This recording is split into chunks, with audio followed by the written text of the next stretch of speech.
याद आएंगे, क्या करेंगे, याद आएंगे लेकिन मिल नहीं पाएंगे। आ जाएंगे हम लोग सर, आ जाओ हाँ सर, बिल्कुल आइएगा, मुर्गा बना के रखेंगे। चलो देखिएगा, हाथी पांव तक हम बताए थे क्या, हम लोग एस्केरियोसिस बीमारी तक लास्ट हम लोग पढ़ लिए थे। चलिए आज हम लोग एक बीमारी है, हालांकि इस बीमारी को बहुत बड़ा बीमारी के अंतर्गत नहीं रखा जा सकता है, लेकिन डिजीज है और एनसीईआरटी दिया है तो इसे हम लोग पढ़ेंगे। चलिए सबसे पहले रिंग वॉर्म, क्या नाम है, रिंग वॉर्म, ध्यान से सुनिएगा। रिंग वॉर्म नाम ही है, देखो रिंग, और रिंग का मतलब होता है घुमा हुआ, नहीं होता है रिंग, और वॉर्म का मतलब होता है खाज खुज खुजली रियन लगना, समझे बात को। तो दाद खाज खुजली यह वॉर्म के द्वारा फैलता है, कृमि रोग है। कृमि बताए थे ना, एक कृमि होता है, कृमि भी एक प्रोटोजोआ के समान होता है, समझे, तो ध्यान में रखना। तो यह जो होता है कवकीय की तरह होता है, कैसा होगा, कवक की तरह। तो ध्यान में रखना, रिंग वॉर्म दाद खाज खुजली, यह दाद खाज खुजली जो होता है यह कवक के द्वारा होता है। दाद खाज खुजली को जन्म देने वाला कौन होता है, एक कवक होता है। कौन होता है जी, कवक होता है। और इस कवक, तीन प्रकार के कवक, कितने प्रकार के, तीन।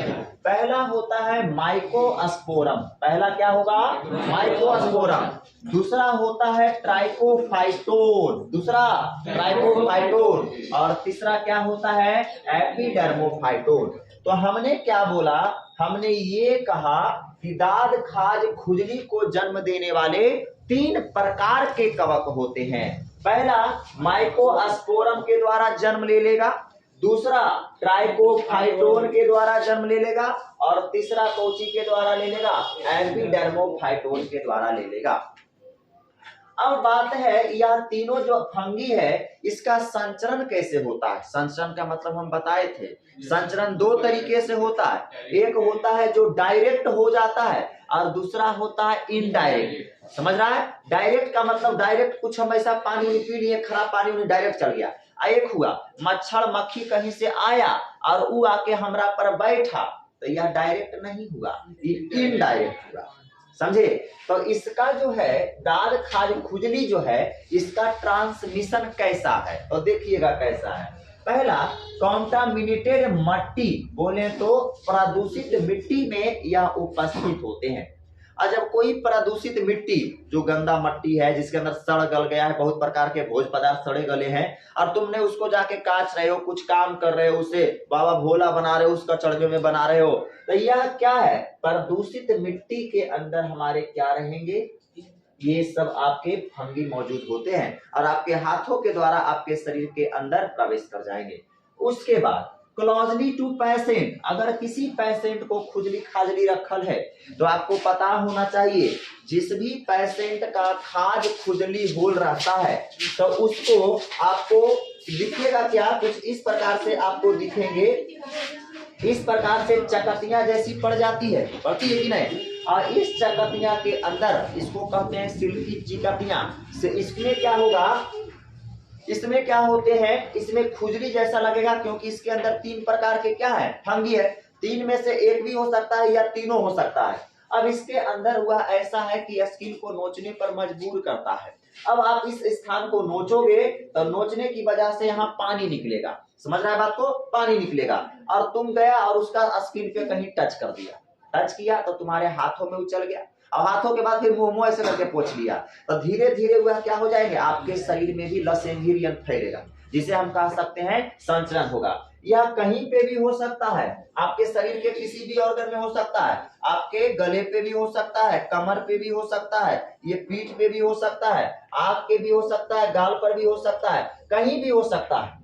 स्टार्टिंग में तो चिकन चकन थोड़ा बहुत ललहुनियन लगता है, लेकिन धीरे धीरे यह फुंसी जैसा हो जाएगा और यह हार्ड भी हो जाते हैं, पानी भी हट जाएगा, थोड़ा कठिन हो जाएगा, समझे। इस प्रकार के हो जाते हैं। और उंगलियों के बीच में आपको लगेगा कि पानी लगल है और उसमें बहुत ज्यादा नोचनी खुजली लगेगा। और इंसान से तुम गया और हैंडशेक किया, हाथ मिलाया, अरे दोस्त बड़ी दिन से बाद मिलना रे दोस्त, तो अच्छा ठीक है, बड़ी दिन के बाद मिलल हुआ तो बहुत दिन से हम एगो चीज रख ले, अब तू वहां लेके जो और तुमने भी उसको क्या डाल दिया, या तीनों प्रकार में से कोई एक प्रकार का फंगी डाल दिया। अब वो सब दिन याद रखेगा कि नहीं भाई मिले थे अपने दोस्तों से जिसने हमें क्या दिया, माइकोस्पोरम या ट्राइकोफाइटोन या फिर क्या कह सकते हैं एपिडर्मोफाइटोन दिया।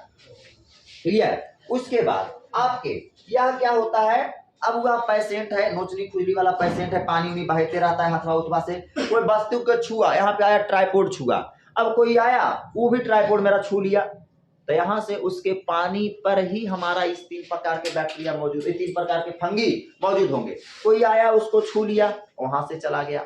उसके बाद पेशेंट कोई है, नोचनी खुजली वाला पेशेंट है और उसका कपड़ा तू पहन लिया, ये चीज एकदम 100% है। लड़का में लूर लक्षण नहीं होता है दूसरा के कपड़ा पहने होने के, लेकिन लड़की में ये पूरा गुण पावल जाता है 100%। अलो होने से खोल के रास्ताओं में मिल लो ना, अरे तुम्हारा कपड़ा नया है रे, तुम्हारा भी नया है रे, बंदा बंदी कर लो रे, रास्तावे में ना पता बोले गलो कौन कपड़ा पहन के चलो, कौन दोस्त वाला से बदल ले को। अब का जब बदल को भाई अब खानिए सब जानो बदल लेती, रास्तावे में बदल लेती है। सोचो घर में लो तो घरों में होकर कपड़ा पहन रहा, होकर कपड़ा ही पहन, लड़कों में लड़कियों में ज्यादा देखने को मिलता है, लड़कों में यह सब देखने को नहीं मिलता। अब बताओ, और लड़की के पूरा एने नोचनी हो, जांग में पूरा नोचनी हो, एने नोचनी हो, खमफोड़ रहा और पूरा कपड़ा में या फंगी गेल है और कपड़ा के पहन लड़को दोस्तों कर, तब बता वो फंगी उसके कपड़ा में जाएगा कि नहीं। और ओरा पहनल को तो देखे में तो 4-5 गो सेल्फी ले लो, 56 प्रकार के सेल्फी ले लो, और उसके बाद सेल्फी के साथ साथ एकरो ले लो, यह तीनों के लिए, और उसके बाद वो फिर नोच खोज रही है। यह हकीकत है, लड़का में सब नहीं होता है, लड़का कभी पहन सकता है, हम लोग नहीं पहनते हैं जी, नहीं सच बात है, नहीं पहनते, लेकिन लड़कियों में ज्यादा होता है। समझे बातों को, ध्यान में रखिएगा। लेकिन हाँ, ऐसा नहीं कि रोगी वाला पेशेंट, कपड़ा किसी का भी पहना हुआ पहनना ही नहीं चाहिए। पहली बात, किसी का भी नहीं, चाहे वह रोगी हो चाहे नहीं, क्योंकि उसका पसीना निकल रहा है, उसका शरीर के अंदर कैसा है, खराब है, उराब है, अंदर से बीमार है, अब पसीना निकल रहा है तो उस पसीने से कुछ खराब चीज निकलेंगे, वो कपड़ा में लगल रहेगा और वो कपड़ा को तुम पहन रहे हो। कपड़ा कभी भी किसी का हो, अच्छा हो चाहे खराब हो, उसका नहीं पहनना चाहिए। नोचनी खुजली वाला को तो और नहीं तो ये तो बड़ा बेचताहा वाला चीज हो। का चाचा का कर रहा, तो चाचा हाथ में डाल के चाचा कुछ नहीं, आलूआ कमा रहा है, आलूआ ऐसा कब है ये वाला बहुत खराब चीज है। का तो कुछ बात कर रहा है, अब बेटी चीज है, बाहर से तो करेगा नहीं, बाहर बेटी वाला चीज है, दोनों पॉकेट में हाथ डाल के धीरे धीरे भीतरे सील लेते हैं, तो यह खराब चीज है, तो इसलिए इससे दूर रहे। ठीक है। उसके बाद ध्यान में रखिएगा, इसके सिम्टम्स क्या है, तो वही तो अभी सिम्टम्स बताएं कि सिल्की बिछतियां पड़ जाती है, जो कि आप यह बिछतियां देख सकते हो, इसी को कहते हैं सिल्की बिछतियां का पड़ जाना। यही आपकी क्या है, सिल्की बिछतियां, और उंगलियों के बीच में क्या जी, आपका नोचनी का ज्यादा लगना, ये क्या कहलाता है, इसके लक्षण हो जाते हैं। क्लियर यहाँ तक। उसके बाद इसके रोकथाम क्या है, क्या क्या रोकथाम है। रोकथाम क्या है, जो इसका बन रहा है वेक्टर, जिसके द्वारा ट्रांसमिशन हो रहा है हमारे शरीर में, उसी को कंट्रोल कर लो, क्या हो जाएगा, इसका रोकथाम हो जाएगा। मतलब जो तुम दूसरा के कपड़ा तपड़ा पहने के जो लूर लक्षण भदरा है वाला 10 साल से चलते आ रहा है, उस पर कंट्रोल कीजिए। अगला क्या है, किसी भी के साथ खाना भी नहीं खाना चाहिए, हाथ में क्या है नहीं है उसके साथ खा गया, वह भी दिक्कतें वाली बात है। गंदे वातावरण में ना जाए, जो मिट्टियां गंदी उंदी है उसमें ना खेले, वही सब उसका जस्ट उल्टा बोल दो, क्या हो जाएगा, रोकथाम। अरे जो ये बोल रहे थे ना जी, ये सब चीजें पेशेंट के कह रहे हैं नजदीक जैसे फैलता है, तो पेशेंट के नजदीक नहीं जाएंगे, समझ रहा है। उसके बाद कह रहा है कपड़ा फैलने से फैलता है, छुई गई वस्तुओं से फैलता है, तो वो काम नहीं करेंगे, तो वही होकर की हो गया, रोकथाम हो गया। बात समझ में आया। चलिए अब नेक्स्ट बातें समझिए, इसकी क्या कोई ट्रीटमेंट है, तो इसका ट्रीटमेंट तो है, इलाज है, नोचनी खुजली का इलाज है, लेकिन किसी प्रकार का वैक्सीन अवेलेबल नहीं। कभी नहीं सुना होगा कि सरकार खुजली वाला देर लो वैक्सीन चल रही लगा ले रहे, नहीं सुना होगा, लेकिन ट्रीटमेंट इलाज है देखो इलाज तो बहुत बड़ा बड़ा इलाज है, बहुत रुपया खर्चा होगा, लेकिन हम जहां तक जिसको हम यूज किए हैं उस इलाज को हम तुमको बताते हैं, काफी अच्छा इलाज है और यह सक्सेस इलाज है। जो डॉक्टर 56 प्रकार के दवाइयां लिखने से के बाद भी तुमको नहीं ठीक होगा, लेकिन हम एक चीज बता देंगे, ठीक हो जाएगा। और तुम लोग को इतना में से किसी किसी को होले होगा, काहे कि यह एज है नोचनी खुजली वाला। यह जो होता है आपका 10 से लेकर या 10 से 20 के एज में ही नोचनी खुजली ज्यादा होते हैं, पिंपल्स का निकलना यह सब ज्यादा होता है। जो चीज बता रहे हैं ध्यान में रखना। देखो लोशन तो बहुत सारा है नोचनी का, लेकिन एक लोशन अच्छा लोशन है जिसे कहते हैं स्कैर्ब लोशन। क्या कहते हैं? स्कैर्ब लोशन। यह एक लोशन है, स्कैर्ब लोशन होता है। यह स्कैर्ब लोशन के साथ एक चीज को और मिला लीजिए जो पाउडर के रूप में होता है, जिसे हम कहते हैं ईचीसीन। क्या कहेंगे? ईचीसीन। यह ईचीसीन का मतलब ही नाम ही है, जो ईचिंग हो रहा है, नोचनी हो रहा है, उसे देख को इसकी मदद से खत्म कर देगा। समझ रहा है बात को? ईची का मतलब होता है नोचनी खुजली, जिसको देख के इसकी मदद से जिसको खत्म कर दे, वही हमारा यह मिक्सर होता है। तो आप मार्केट से 60-70 रुपया में ये आपको देगा, 10-10 रुपया का पाउडर ये देगा, 20 रुपया, 60-20-80 रुपया में आपका इलाज सक्सेस। इसको ईचीसीन पाउडर को लाना, इनो के समान होगा, ऐसे फाड़ना और दोनों पाउडर इसके अंदर डाल देना, कस के हिलोर देना, घोर देना। घोरने के बाद शरीर में 2-3 बार लगा देना, 2 से 3 बार में कंप्लीट हो जाएगा। समझे बात को? 2 से 3 बार, यह सबसे अच्छा चीज है। समझ रहे हो ना? इलाज तो बहुत है, हजारों रुपया खर्च हो जाएगा ना, कोई इलाज नहीं होगा। हमारा जब हुआ था ना तब बहुत इलाज कराए थे जी, बहुत इलाज कराए थे। डॉक्टर ये सब कुछ बताइए नहीं करता था। इलाज कराते कराते कोई कहता था कि देखिए आप अंडरगारमेंट से लेके ऊपर तक की सारी वस्त्र को आप आयरन करके पहने, मजबूरी थे, सारा तरफ नोचते रहते थे, जजामन खोलते रहते थे। अब जे बोल रहा था वो कर रहे थे, ला के सब चीज के आयरन कर रहे हैं। सब चीज के आयरन कहता था कि अब सोचते थे भी, कहता था कि देखो आयरन करते हैं आता गर्मी की वजह से जो खराब फंगस है आपके, हो सकता है आपके अंडरवियर पर फंगस खराब हो, तो उसको आप गर्मी से मारिए। तो पूरा ततले आयरन रख के मारते थे कि चलिए हैं तो मरिए जी में, सबको मार के बांधते थे, लेकिन कोई सुनवाई नहीं होता था और बहुत खर्च किए थे, बहुत खर्च कर दिए थे, नहीं हुआ था। उसके बाद अपने से हमने कुछ ऐसा विकिपीडिया देखा, उसके बाद वहां से ये दोनों चीज को मिलाने के बाद एकदम 100% मस्त इलाज निकला।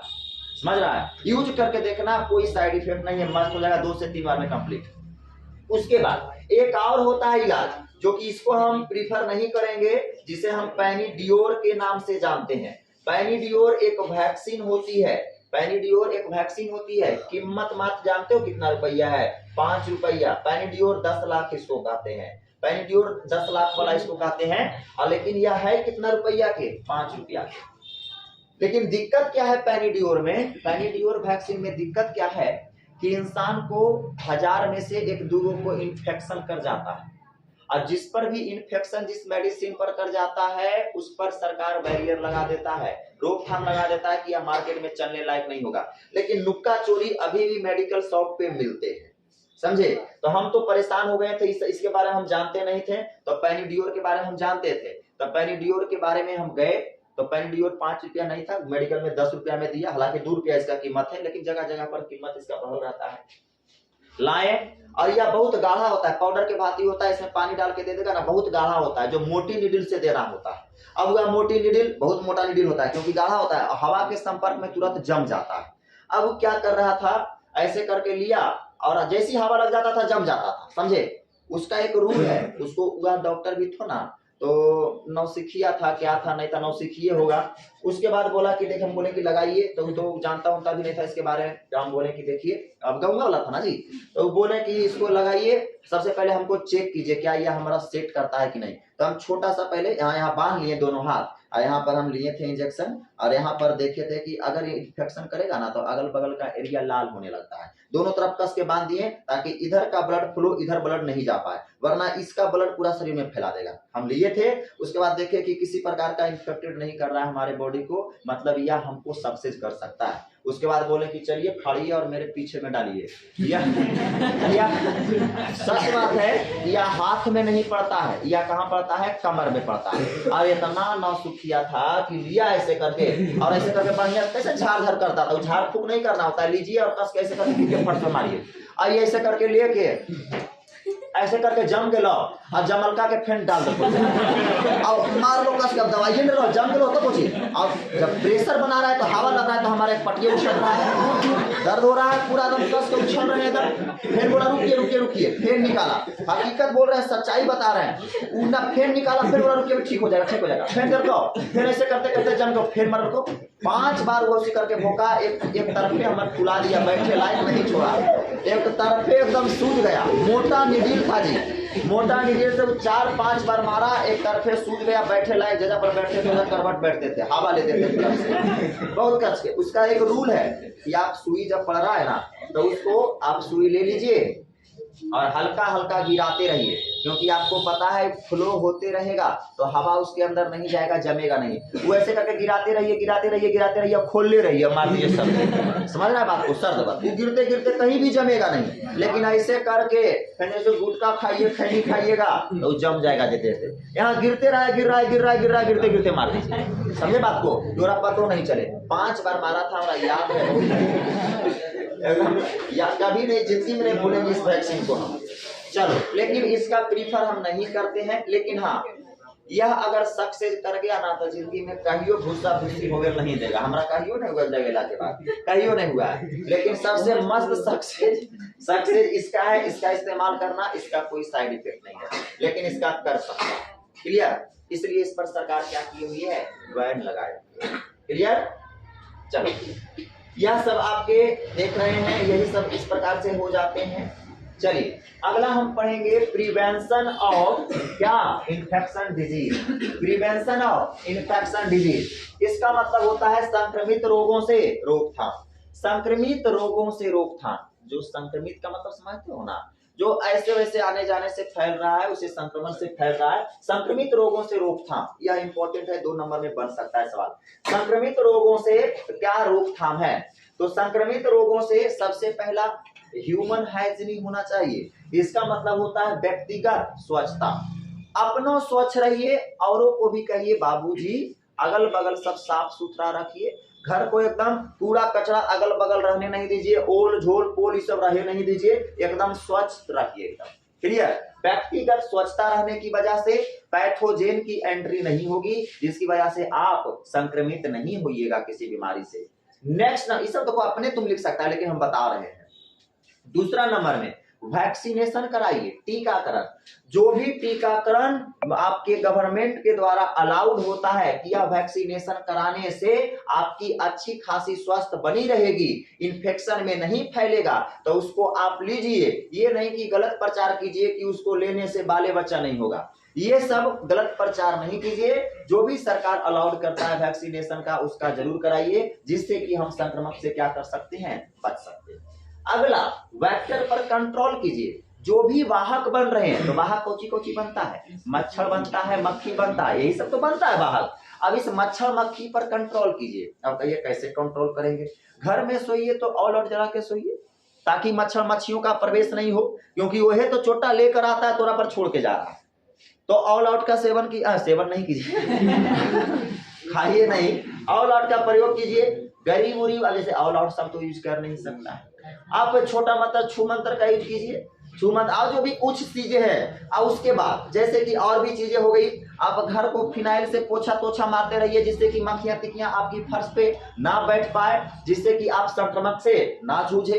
अगला नंबर में, पेशेंट के नजदीक कभी नहीं जाइए। जो भी रोगी हैं, रोगी के दूर से बात कीजिए। जब भी जाइए तो मास्क लगा के जाइए, समझे बातों को, मास्क लगा के जाइए। इससे आपका क्या होगा, संक्रमण फैलने से क्या होगा, रुकेगा। तभी तो इस संक्रमण बीमारी जो आया था कोरोना, तभी तो कह दिया 2 गज दूरी, मास्क है जरूरी, क्योंकि मास्क से ड्रॉपलेट्स निकलता है और मेरे ड्रॉपलेट्स में सूक्ष्म जीव हैं जो तुमको नुकसान कर सकते हैं। और अगर 2 गज से नजदीक अगर जाएगा तो जरूर छोटा बहुत उड़ के हवा उसे उड़ के तोरा पर चल जाएगा। इसलिए यह गाइडलाइन आया था संक्रमण के लिए, समझे बातों को। तो यह सब गाइडलाइंस हैं, लेकिन इतना गाइडलाइन जिस दिन पालन होने लगेगा एक बीमारी नहीं होगा, लेकिन इतना गाइडलाइंस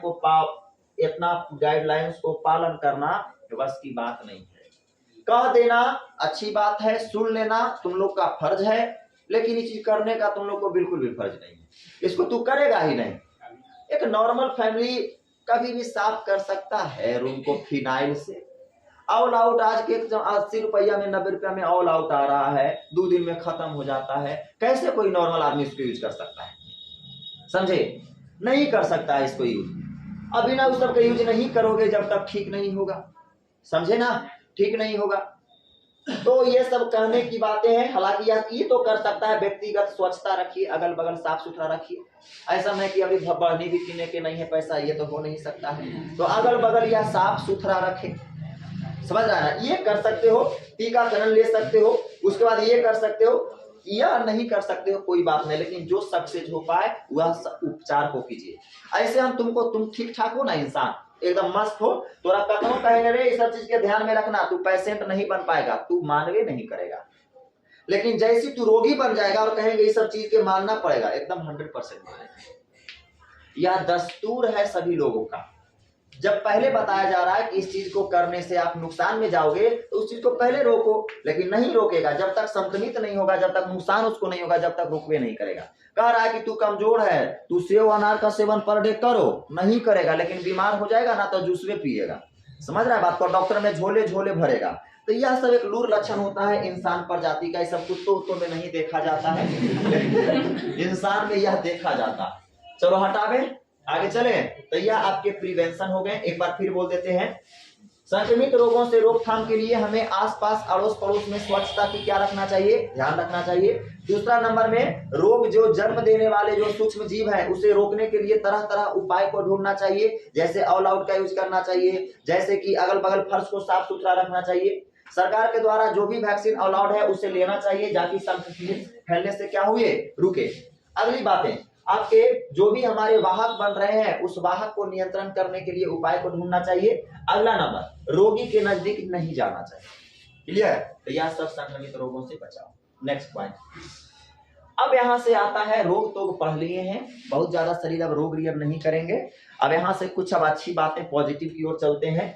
इम्यूनिटी, इम्यूनिटी का मतलब होता है प्रतिरक्षा। इम्यूनिटी का मतलब क्या होता है? प्रतिरक्षा। प्रतिरक्षा क्या है?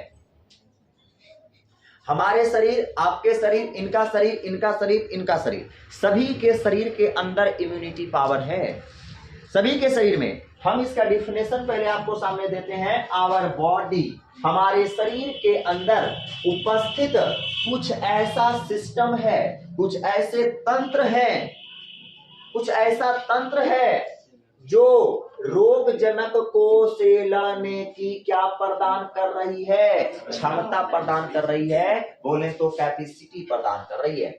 हमारे शरीर, आपके शरीर, सभी के शरीर के अंदर कुछ ना कुछ ऐसे सिस्टम है जो कि पैथोजेन से लड़ने की क्या कर रही है? क्षमता प्रदान कर रही है। समझे बातों को? जिससे कि हम रोग से ग्रसित नहीं हो रहे हैं, क्योंकि हमको पता है जहां पे खड़ा है वहां भी लाखों आसपास हमारे बैक्टीरिया फंगी होंगी, घूर रहे होंगे, लेकिन वो हमको नुकसान नहीं कर रहा है, क्योंकि कुछ तो हमारे शरीर के अंदर इम्यूनिटी है, कुछ तो है। जिसका इम्यून कमजोर होगा वह बीमार पड़ जाएगा। समझ रहा है ना? जिसका इम्यून कमजोर होगा वो बीमार पड़ जाएगा, जिसका इम्यूनिटी सही रहेगा वो ठीक ठाक रहेगा। जिसका सिस्टम तंत्र शरीर के अंदर का खराब रहेगा वह क्या हो जाएंगे? बीमार पड़ेंगे। लेकिन जिसका ठीक ठाक रहेगा वह बीमार जल्दी नहीं पड़ेगा। बात समझ में आई? देखिएगा, जैसे कि अच्छा, इस इम्यूनिटी का पता लगाने वाले वैज्ञानिक का नाम ध्यान रखिए, क्योंकि ये अच्छी चीजों का पता लगाए थे। इस वैज्ञानिक का नाम है इमेल, लेकिन बड़ी बोरिंग थे, अर्थात Emil von Behring. Emil von Behring, Emil von Behring ने सबसे पहले इम्यूनिटी के बारे में पता लगाया। इन्होंने ही कहा, इनका कहना था कि आप कह रहे हैं कि जहां पे खड़ा है वहां पे लाखों बैक्टीरिया हैं और बैक्टीरिया बीमार पड़ रहा है। जो बैक्टीरिया खराब होते हैं, कुछ बैक्टीरिया खराब होते हैं जो हमें बीमार करते हैं, लेकिन हम बीमार काहे नहीं पड़ रहे हैं? क्या रीजंस है, क्यों नहीं बीमार पड़ रहे हैं? कुछ तो बात होगी। तो इनको नाम में आया, ध्यान में आया, बढ़िया से छानबीन किए पूरी बॉडी को, तो पता चला कि मनुष्य के शरीर में या कोई भी जीव के शरीर में कुछ ऐसी इम्यूनिटी है जो रोगों से लड़ने की क्या कर रही है? क्षमता प्रदान कर रही है। समझे बात को? जिस समय किसी का इम्यूनिटी कमजोर हो गया उस टाइम उसका क्या हो जाता है? लड़का बीमार पड़ जाता है। क्लियर? तो देखिएगा, एमिल वॉन कौन है जी? बोरिंग। और इम्यूनिटी दो प्रकार के होते हैं। इम्यूनिटी कितने प्रकार के होते हैं? 2 प्रकार के। पहला इम्यूनिटी को कहते हैं इन्नेट इम्यूनिटी। क्या कहेंगे? Innate immunity. इन्नेट इम्यूनिटी का मतलब होता है जन्मजात प्रतिरक्षा, और एक होता है एक्वायर्ड इम्यूनिटी, बोले तो वातावरणीय प्रतिरक्षा। एक है जो कि माता से बच्चों में ट्रांसफर जो होता है इम्यूनिटी, उसे क्या कहेंगे? जन्मजात। जो हमें बाई बर्थ मिले, बाई बर्थ का मतलब होता है जो हमें जन्म के साथ मिले, वैसा प्रतिरक्षा जो हमें जन्म के साथ मिले उसे क्या कहेंगे? जन्मजात प्रतिरक्षा कहेंगे। जो माता से बच्चों में ट्रांसफर होता है उसे क्या कहेंगे? जन्मजात प्रतिरक्षा कहेंगे। उसके बाद एक्वायर्ड इम्यूनिटी किसे कहेंगे? वैसा प्रतिरक्षा जो इन्वायरमेंट से, वातावरण से हमने क्या किए हैं? लिए हैं, उसे क्या कहेंगे? एक्वायर्ड इम्यूनिटी कहेंगे। जैसे कि वातावरण से क्या लिए हैं? जैसे कि अरे वो कुछ इम्यूनिटी है रे, चलो जैसे कि अभी देखो वातावरण से क्या लिए हैं। हमारे शरीर कुछ ऐसे बने हुए हैं जो कि अभी ढलते मानसून, अभी मानसून ढल रहा है, आपके ठंडा से किधर की ओर भाग, गर्मी से किधर की ओर भाग रहा है जी? ठंडा की ओर भाग रहा है। तो हमारी इम्यून सिस्टम भी चेंज हो रही है। हमारे शरीर के अंदर इम्यून सिस्टम कह रहा है कि अब गर्मी से ठंडे की ओर जा रहा है, इसके इम्यून सिस्टम को क्या करना चाहिए? बदलना चाहिए। जिसका इम्यून सिस्टम अच्छा से कन्वर्ट हो गया वह लड़का या लड़की बीमार नहीं पड़ेगा, लेकिन जिसका इम्यून सिस्टम अच्छा से नहीं बदला ढलते वातावरण के अनुसार, वह फट से बीमार पड़ जाएगा। जैसे भी चेंज हो रहा है ना, चेंज हो रहा है वातावरण, जिसका इम्यूनिटी कमजोर होगा वह इंसान के सर्दी, बुखार, माथा दर्द अजीब जैसा होगा, क्योंकि वातावरण चेंज किया और वातावरण से उसने अर्जित नहीं किया इम्यूनिटी को, इसलिए वह क्या हो गया? बीमार। और देखो वैक्सीन, हम वैक्सीन से ले रहे हैं तो यह वातावरण से ना है जी। वैक्सीन जो ले रहे हैं, जो बाहर से हम ले रहे हैं जन्म के बाद जो भी कुछ बाहर से हम ले रहे हैं सबके सब क्या कहलाएगा? वातावरणीय प्रतिरक्षा। जैसे कि वैक्सीन, तो वैक्सीन माता से मिला था, ऐसा था कि माता 4 गो पोच ले भेजी, सुइया उइया के ले बाहर लेते रहिए, ऐसा तो नहीं था। हम लोग बाहर से आए, इसलिए यह सब क्या है? यह सब आएंगे वातावरणीय प्रतिरक्षा। क्लियर? अब आइए इन्नेट इम्यूनिटी को हम लोग पढ़ेंगे। तो इन्नेट इम्यूनिटी में कोई दिक्कत नहीं, हम डायरेक्ट बोलेंगे वैसा प्रतिरक्षा जो हमारे शरीर के अंदर माता के साथ क्या हुआ हो? स्थानांतरित हुआ हो, उसे क्या कहेंगे? इन्नेट इम्यूनिटी कहेंगे। तो क्या क्या ऐसी चीजें हैं जो माता के साथ हमें स्थानांतरित हुआ हो, उसके बारे में देखेंगे। तो सबसे पहली एक पॉइंट इसकी आती है इन्नेट इम्यूनिटी की। इन्नेट इम्यूनिटी को हम कहते हैं विशिष्ट प्रकार, कहते हैं स्पेसिफिक टाइप। कहेगा विशिष्ट प्रकार के हम इम्यूनिटी जन्मजात प्रतिरक्षा को क्यों कहते हैं? जन्मजात प्रतिरक्षा को विशिष्ट प्रकार भी कहते हैं। जन्मजात प्रतिरक्षा को क्या कहेंगे? विशिष्ट प्रकार कहेंगे, अर्थात स्पेसिफिक टाइप कहेंगे। तो क्यों कहेंगे? क्या रीजंस है? रीजंस यह है कि हमारे बाहर की ओर से कोई भी पैथोजन अगर रोगजनक आता है, रोगजनक के रूप में क्या क्या हो सकता है? कृमि हो सकता है, बैक्टीरिया हो सकता है, वायरस हो सकता है, उसके बाद आपकी और क्या हो सकती है जी? फंगी हो सकती है, और आपका क्या हो सकता है? प्रोटोजोआ हो सकता है। देखो सब फंगी खराब नहीं है, सब बैक्टीरिया खराब नहीं है, सब प्रोटोजोआ खराब नहीं है। इसीलिए हम यहाँ पर एक वर्ड और यूज कर सकते थे, माइक्रोब्स लिख सकते थे, नहीं लिख सकते थे? माइक्रोब्स का मतलब सूक्ष्म जीव। तो अगर खाली हम सूक्ष्म जीव लिखते तो सूक्ष्म जीव में कुछ अच्छे भी होते हैं जो हमें नुकसान नहीं पहुंचाएंगे, तो हम उसको क्यों लिखें रोग बलाय में? तो उस डायरेक्ट हम लिख दिए पैथोजेन। अब पैथोजेन का मतलब हो गया कि वह सूक्ष्म जीव जो रोग को क्या कर रहा है? जन्म दे रहा है। जैसे कि यह सब में कुछ जो जन्म देंगे वह क्या करते हैं? यह सभी को मारने के लिए अगर एक प्रकार के एंटीबॉडी का निर्माण करते हैं, इसलिए इसे क्या कहते हैं? विशिष्ट प्रकार कहते हैं। आपके शरीर के अंदर चाहे बैक्टीरिया प्रवेश कर रहा है, फंगी प्रवेश कर रहा है, प्रोटोजोआ प्रवेश कर रहा है, और सभी के मारने के लिए एक कैरियन हथियार बन रहा है, एक कैरियन एंटीबॉडी बन रहा है, इसलिए इसे हम क्या कहते हैं? विशिष्ट प्रकार कहते हैं। एक ही तलवार से इंसानों के उड़ा दो, जानवरों के उड़ा दो, पेड़ों को भी उड़ा दो, तो यह एक तलवार से तुम यूज कर रहे हो, इसलिए इसे क्या कहते हैं? विशिष्ट प्रकार।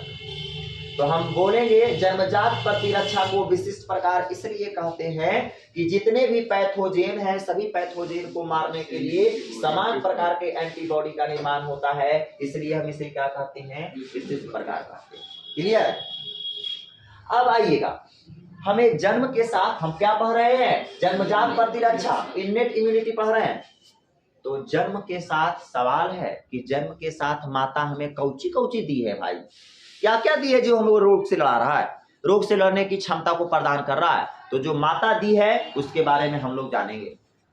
हमने कहा हम क्या कर रहे हैं कि जन्म के साथ, जन्म के अंतर्गत, जन्म के इनसाइड, जन्म के अंतर्गत 3 प्रकार के हमारे रोकथाम किसके द्वारा मिला हुआ है? माता के द्वारा। किसके द्वारा मिला हुआ है? माता के द्वारा 3 प्रकार का बैरियर मिला हुआ है। बैरियर का मतलब जानते हो? नहीं कहते रहे बैरियर वाला लग गलो, बैरियर वाला लग गलो मतलब अब रास्ता क्या हो गया? स्थगित हो गया, रुक गया। तो उसी प्रकार के कौची, तेजा पर कौची के रास्ता रुकेगा? ट्रेन, हवाई जहाज जाए ले, कौची के लिए रास्ता रुकेगा? पैथोजेन को लिए रुकेगा। तो 3 प्रकार के जो है माता से हमें मिलता है, जो कि रोगों से लड़ने की क्या करता है? क्षमता प्रदान करता है। सबसे पहला को कहते हैं फिजिकल बैरियर। क्या कहेंगे? सबसे पहला को फिजिकल बैरियर। फिजिकल बैरियर का मतलब क्या होता है? फिजिकल बैरियर का मतलब होता है, अरे मेरा मोबाइल में फिजिकल बैरियर का मतलब क्या होता है? शारीरिक रोकथाम। क्या होता है जी? शारीरिक रोकथाम। इसका मतलब हो गया शरीर के ही कोई ऐसे आपके अंग होते हैं, आपके शरीर के ही कोई ऐसा अंग है जो कि रोग जनक से लड़ने की क्या कर रहा है? क्षमता प्रदान कर रहा है। क्या कर रहा है? रोग जनक से लड़ने की क्या कर रहा है? क्षमता प्रदान कर रहा है। तो शरीर का ही कोई अंग है, तो शरीर का कोई अंग की सभी अंग क्या कर दे रहे जी? माता कर दे। कि बाहर से बिना हाथे के चलाया था और बाहर में डॉक्टर के बोला देखो ना मम्मी हाथा नहीं कर गई, हाथा लगा दो, तो ऐसा है नहीं, जन्म के साथ आया है। इसीलिए हम कह रहे हैं फिजिकल बैरियर, शारीरिक रोकथाम किसे कहेंगे? शरीर का ही कोई अंग, शरीर का ही कोई अंग जो कि रोग जनक को लड़ने से क्या कर रहा है? रोक रहा है, उसे ही हम क्या कह रहे हैं? Physical barrier. क्या बोल रहे हैं? Physical barrier. क्या क्या है ऐसी शरीर के अंदर हमारा चीजें जो हम देखते हैं? चलिए, पहला है स्किन, ये त्वचा। क्या माता से मिला है कि बाहर में तू हड्डिये पर चलाया था और बाहर से तोरा दादी उदी तोरा चट्टा लगाई है? ऐसा है नहीं, माता से मिला कि नहीं मिला?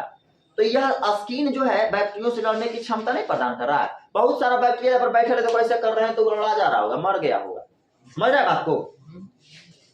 बंटी अगर फास्ट साबुन अगर यूज करने लगे तो वहां भी बैक्टीरिया मर जाएगा। तो यह स्किन से मर रहा है कि नहीं मर रहा है? तो यह आपका स्किन को क्या करेगा? आपके त्वचा भी जो होते हैं, आपके बीच में फूस फास नहीं करो नहीं तो तोरा दड़का देंगे, समझा? स्किन त्वचा को क्या करता है जी? त्वचा भी हमारे शरीर के अंदर बैक्टीरिया रोग जनक को ले जाने से क्या करता है? रोकता है। मतलब बैरियर का काम किया कि नहीं? अरे किया बैरियर का काम। दूसरा नंबर में म्यूकस। म्यूकस का मतलब होता है श्लेष्मा। हमारे नाक के अंदर जो चिपचिपा पदार्थ है जो चटचट करता है वह क्या है? म्यूकस है। और उस म्यूकस को निर्माण हमारे नाक के अंदर एक कोशिका होती है जिस कोशिका का नाम है गोबलेट सेल। क्या नाम है? Goblet cell. यही गोबलेट सेल आपके नाकों में चिपचिपा पदार्थ बनाता है। क्या बनाता है? चिपचिपा पदार्थ। अगर कम बन रहा है तो ठीक ठाक है, लेकिन आवश्यकता से ज्यादा बन रहा है तो दिक्कत है। अगर कम बन रहा है तो ठीक ठाक है, लेकिन अगर ज्यादा बन रहा है तो यह आपको समस्या कर सकता है, आपकी सांस को भी शरीर के अंदर जाने से रोक देगा। समझ रहे हैं ना? तो देखो यह क्या है? यही आपके क्या है जी? म्यूकस है। लेकिन ज्यादा मात्रा में ही हो गया, कम मात्रा में होना चाहिए लेकिन ये ज्यादा मात्रा में हो गया। तो ये आप देखो, अगर कम, देखो ये हाथ में लड़की का हाथ है, देखो अगर ऐसे दूध ऐसे छूट छूट करते रहता हो, अगल बगल देखता नहीं कोई है लेकिन अच्छा हाथ में लेना की जरूरी है कि लड़की है फोटो देख झाँक दे लियो, लड़की काट दे ताकि बेइज्जती आ जाए। हम लड़कियों का इज्जत करते हैं ना, वो चीज हम कर नहीं सकते इसलिए झाँक ले। हाथ में काहे ले लेती है पागल जैसी बात। अच्छा घिन लगता है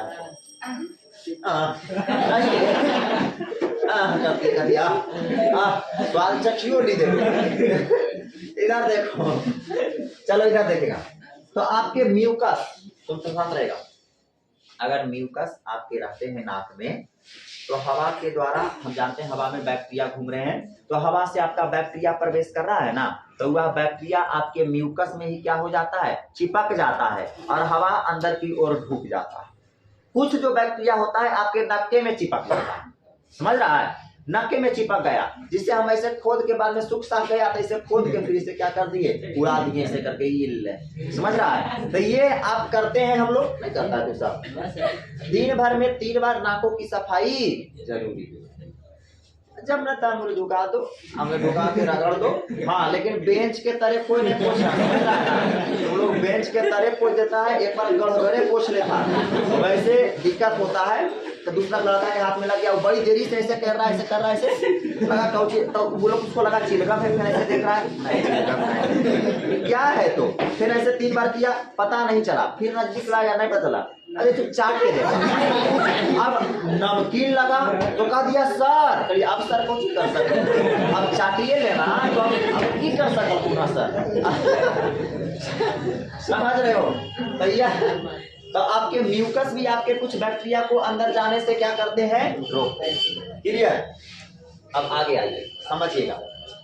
अब दूसरा बैरियर जो माता के द्वारा हमारे शरीर को क्या हुआ है, मिला है, दूसरा बैरियर का नाम है फिजियोलॉजिकल बैरियर। क्या नाम है, फिजियोलॉजिकल बैरियर, बोले तो कारकीय अवरोध। ये क्या होगा, शरीर का ही कुछ ऐसे प्रक्रिया होते हैं, शरीर के अंदर कुछ ऐसा प्रक्रिया होता है जिससे कि रोग जनक को क्या किया जाता है, कुछ मात्रा में रोका जाता है।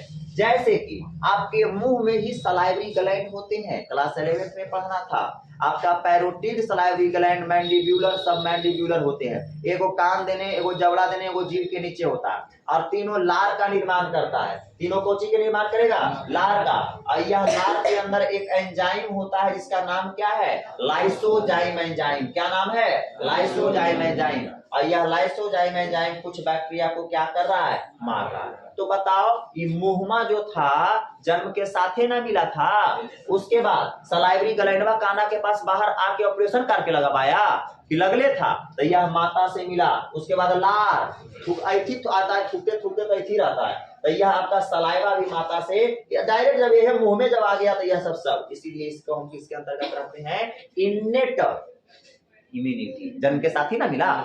उसके बाद अगला आपके पेट के अंदर अब कुछ बैक्टीरिया जैसे कि मुहमा में नाई मारा, खिसाहा कोई होता है, ज्यादा कठोर होता है, अब शरीर के अंदर आपका प्रवेश कर गया तो आपके पेट में एक बन रहा है HCl, बोले तो हाइड्रोक्लोरिक एसिड। अब यह एसिड की वजह से वह बैक्टीरिया क्या होगा, मरेगा। समझे बात को, इस एसिड की वजह से वह बैक्टीरिया क्या होंगे, मरेंगे। बात समझ में आई। तो यह सब आपके माता के द्वारा जो कारकीय अवरोध को क्या करता है, उत्पन्न करता है। क्लियर। तो कारकीय अवरोध समझ गया ना, हमारे शरीर के अंदर ही कुछ ऐसी प्रक्रियाएं होती है जो रोग जनक को जाने से क्या करती है, रोकती है। जैसे मुंह में सलाइवा का बनना, पेट में क्या चीज का बनना, HCl का बनना, और भी बहुत प्रकार की चीजें हैं जो क्लास 11 में पढ़ना था, यहाँ पर जिक्र नहीं है, डाइजेस्टिव सिस्टम में पढ़ना था। क्लियर। अगला देखिए, सेलुलर बैरियर। सेलुलर बैरियर का मतलब होता है कोशिकीय अवरोध। कुछ ऐसी शरीर की हमारे अंदर कोशिका है जो कौची उत्पन्न कर रहा है, अवरोध उत्पन्न। अरे अवरोध बोलो, चाहे रुकावट बोलो, चाहे रोकथाम बोलो। क्लियर। तो कोशिकीय अवरोध, हमारे शरीर के अंदर कुछ ऐसी कोशिकाएं भी है जो क्या कर रही है, बैक्टीरिया को, पैथोजेन के जो हमको बीमार कर रहा है उसे अंदर हमें जैसे चल गया, जाने के बाद उसे क्या कर रहा है, मारने का काम कर रहा है। तो आपके ब्लड के अंदर एक कोशिका पाई जाती है जिस कोशिका का नाम क्या है, WBC। क्या नाम है, WBC। और WBC के प्रकार होते हैं जैसे कि मोनोसाइट, आपका नाम होता है मोनोसाइट, न्यूट्रोफिल, एसिनोफिल, बेसोफिल। यह सब WBC के क्या होते हैं, प्रकार होते हैं। यह सब कुछ ऐसा होगा ना, जैसे कि मोनोसाइट और न्यूट्रोफिल। देखो इधर हमें 11 में क्या चल रहा था बहुत पहले का, मोनोसाइट और न्यूट्रोफिल। यह की करता है, फाइगोसाइटिक करता है। फाइगोसाइटिक का मतलब मच्छर, खाने का प्रक्रिया है, निगल जाएगा जैसी देखेगा तो। जैसे कि देखो इस सब आपका सब जो मोनोसाइट डब्ल्यूबीसी है, ऐसा आकार के रहता है, जैसा मन तैसा आकार के होता है।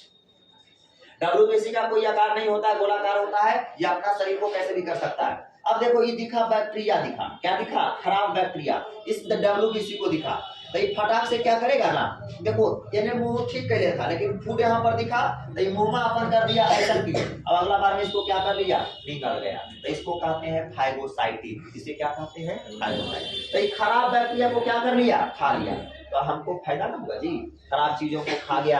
अर्थात कह सकते हैं कोशिकीय अवरोध का मतलब हो गया हमारे शरीर के अंदर कुछ ऐसी कोशिकाएं हैं जो रोग जनक से लड़ने के लिए क्या कर रहे हैं, क्षमता प्रदान कर रहे हैं। इसलिए डब्ल्यूबीसी के नाम है, जैसे कि इसको कहते हैं फाइटर सेल, इसे कहते हैं सोल्जर सेल, इसे कहते हैं फाइगोसाइटिक सेल। नाम ही औसन है। सोल्जर क्या करता है, रोग आपका आतंकवादियों को मारता है, तो आतंकवादी के रूप में हमारे शरीर के अंदर कौन जा रहा है, बैक्टीरिया तय किया, तो उसे मार रहा है। तो एक प्रकार के या फाइटर या सोल्जर है ना कहलाएगा जी, समझ रहे बात को। तो यह आपके हो गए सेलुलर बैरियर, बातें क्लियर हो गई। इसके साथ इम्यूनिटी बैरियर आपकी क्या होती है, समाप्त। क्लियर। सिलेबस बहुत तीव्र गति से आगे की ओर बढ़ता हुआ। अब चलिए आगे, यहाँ चलिए समझिए। सबसे पहले रिपीट कर लेते हैं जल्दी से फटाक से। बताइएगा दाल खाद खुजली को जन्म देने वाला कौन होता है, कितने प्रकार के फंगी हो सकता है। पहला बोलेगा, पहला माइकोस्पोरम, दूसरा दूसरा क्या होगा, एपिडर्मोफाइटोन। पता है इसका संचरण कौची के द्वारा हो सकता है, बंदूकी मिट्टी के द्वारा। कौची के द्वारा हो सकता है, बंदूकी मिट्टी के द्वारा। उसके बाद और आगे बताइएगा, अगला कौची के द्वारा, पैसेंट के नजदीक। अगला क्या, पैसेंट के छुई गई बत्तियों को। अगला पेशेंट के कपड़ों को पहनने से। अगला इसके सिम्टम्स क्या है, बॉडी के पार्ट पे स्केली एस्पेक्ट्स। स्केली एस्पेक्ट्स का मतलब होता है सिल्की बिछतियां, जो तुमको अभी दिखा है फिगर में, सिल्की बिछतियां, और उंगलियों के बीच में क्या हो जाएगा, नोचनी। आपके इसके रोकथाम के रूप में है जो आपका बता दिए वेक्टर के रूप में। वैक्सीन नहीं है लेकिन ट्रीटमेंट अवेलेबल है। चलिए आगे आइएगा। आगे देखिए, हम रोकथाम के लिए, संक्रमित रोगों से रोकथाम के लिए क्या क्या करना चाहिए, व्यक्तिगत स्वच्छता करना चाहिए, पैथोजेन के रोकने के लिए उपाय ढूंढना चाहिए, आपका क्या, वैक्सीनेशन करवाना चाहिए। अगला क्या जी, वाहक को नियंत्रण करना चाहिए, और अगला क्या, पेशेंट के नजदीक नहीं जाना चाहिए और उसके कपड़ों को भी नहीं पहनना चाहिए। क्लियर। अब अगला समझिएगा, इम्यूनिटी किसे कहते हैं, प्रतिरक्षा किसे कहेंगे। प्रतिरक्षा हमारे शरीर के अंदर उपस्थित कुछ ऐसा तंत्र जो रोग जनक को लड़ने के लिए क्या कर रहा है, क्षमता प्रदान कर रहा है, उसे क्या कर रहा है, इम्यूनिटी। ये तीन लड़का बैठल है, यहाँ पर खराब बैक्टीरिया आ गया, तीन लड़का में बीमार वह लड़का होगा जिसका इम्यून सिस्टम क्या होगा, कमजोर होगा। जिसका इम्यून सिस्टम अच्छा रहेगा वह ठीक ठाक रह जाएगा। जैसे कि अभी ढलते मानसून में जिसका इम्यून सिस्टम अच्छा रहेगा वो बीमार नहीं पड़ेगा, और जिसका इम्यून सिस्टम कमजोर रहेगा वो सर्दी उर्दी पूरा परेशान रहेगा। समझे बातों को। तो जिसका इम्यून सिस्टम कमजोर हुआ बीमार। क्लियर। अगला, इसके खोज करने वाले वैज्ञानिक का क्या नाम है, एमिल वॉन बोरिंग। क्या नाम है, एमिल वॉन बोरिंग। अगला बताइएगा, इम्यूनिटी कितने प्रकार के, पहला क्या, दूसरा क्या, इम्यूनिटी किसे कहेंगे, जो जन्म के साथ, और ये क्या, वातावरण किसे कहेंगे, जो वातावरण से। चलिए अब इम्यूनिटी में बताइएगा, इम्यूनिटी को विशिष्ट प्रकार क्यों कहा जाता है, क्योंकि इतनों ही प्रकार के अलग अलग प्रकार के पैथोजेन काहे नहीं रहे, चाहे बैक्टीरिया आवे चाहे वायरस हो, सबको एक के एंटीबॉडी से पूछ देगा, इसीलिए इसे क्या कहते हैं। अगला, इसे जन्म के साथ, जन्म के अंतर्गत हमारे तीन प्रकार के रोकथाम हमारे कहां से मिलते हैं, माता से। पहला क्या, शारीरिक रोकथाम। शारीरिक रोकथाम में क्या हो जाएगा, आपके स्किन हो जाएंगे जो बैक्टीरिया को जाने से रोकते हैं। दूसरा म्यूकस, श्लेष्मा का निर्माण हमारे नाकों में, कौन कोशिका के द्वारा, गॉबलेट। कौन कोशिका, गॉबलेट। उसके बाद फिजियोलॉजी बैरियर का मतलब होता है हमारे शरीर के कुछ ऐसी प्रक्रियाएं जो रोग जनक को जाने से क्या कर रहे हैं, रोक रहे हैं। जैसे कि मुंह में कौची का बनना, सलाइवा का, सलाइवा में कौची होता है, लाइसोजाइम, जो कौची के करता है, बैक्टीरिया को मारता है। दूसरा नंबर में पेट के अंदर HCl भी क्या करता है, बैक्टीरिया को मारता है। अगला नंबर में क्या हो जाएगा, सेलुलर बैरियर जो हमें माता से मिलता है। जैसे कि कौन सेलुलर बैरियर के काम कर जाएंगे जी, क्लियर? तो यह आपकी आज की क्लास थी। आज इनमें खत्म हो गया। कल हम क्या पढ़ेंगे? एक्वायर्ड पढ़ेंगे, और उसके बाद कल ही हम एंटीजन और एंटीबॉडी के बारे में भी पढ़ेंगे। उसके बाद यह चैप्टर खत्म हो जाएगा। क्लियर? ठीक है, बाय।